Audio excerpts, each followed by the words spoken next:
Hello, you are watching the training video for item number 12 of the eLumen Learning Support Outcomes Annual Assessment Reporting Template.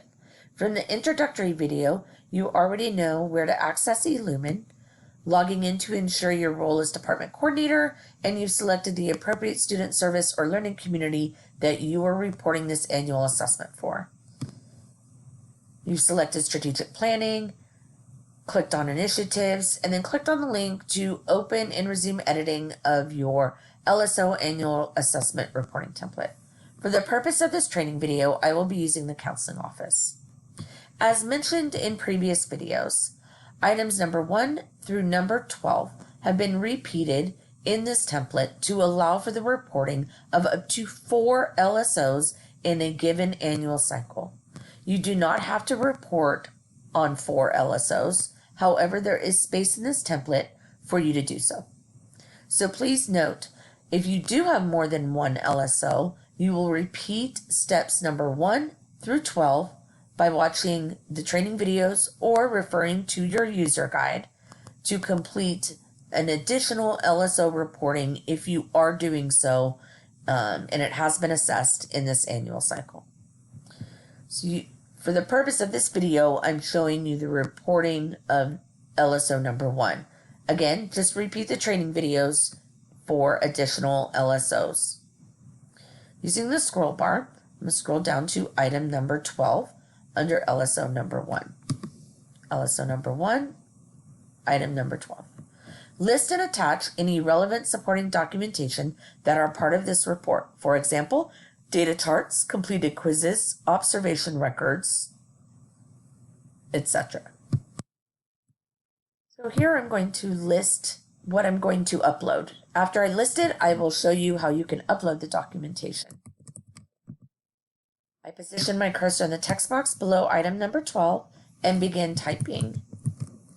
You can either bullet point it, number it, or you could just list it in paragraph format, whatever you choose to do.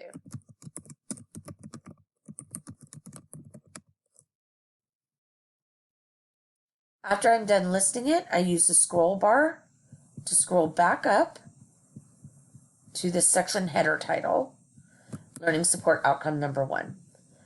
I look over to the right and I click on the folder. Here's where you're going to upload your files.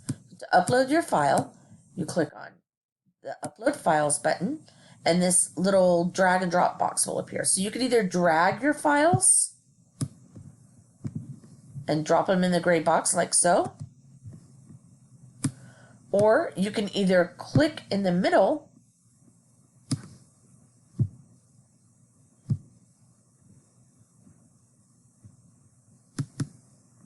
and select your file.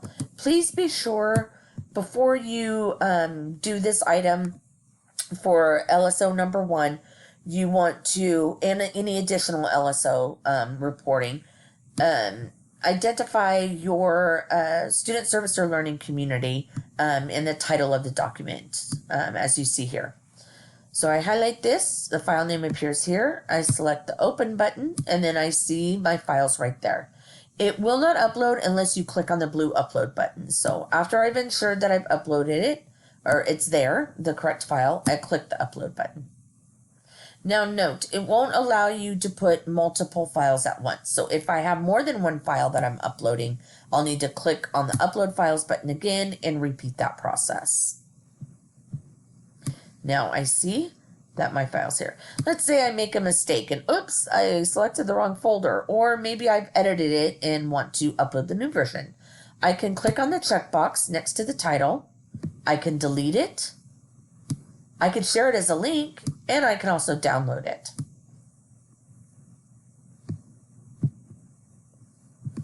I'm going to go ahead and delete that file so I don't mess up counseling's assessment. And then once I'm done uploading my files, I select the close button, and it takes me back to my template. Your folder will turn blue when you've uploaded documents to it. Using the scroll bar, I scroll down to item number 12. And then this is just for a checks and balance. I look, make sure that I've uploaded all the files I have listed here. And I have. So now I'm done with my first LSO. I'm done reporting on my annual assessment of it. Now I want to save all as draft. And then I'm going to watch the next video pertaining to how to ensure everything is saved and I'm ready to publish for my LSO reviewer. Thank you and have a great day.